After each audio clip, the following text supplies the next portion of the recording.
আসসালামু আলাইকুম এভরিওয়ান, আপনাদের সামনে আবার নতুন একটা ভিডিও নিয়ে আসলাম। এটা হচ্ছে ফ্লোর রং করা হচ্ছে।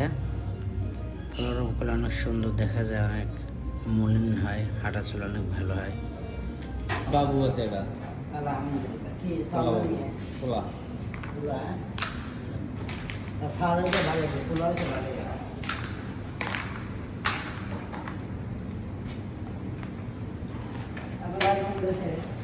এটা কতক্ষণ করবো? আপনি যা মনে তাই করুন, পরে রাখুন। ইয়া সাটা সারু রেডি শেষ এই কমপ্লিট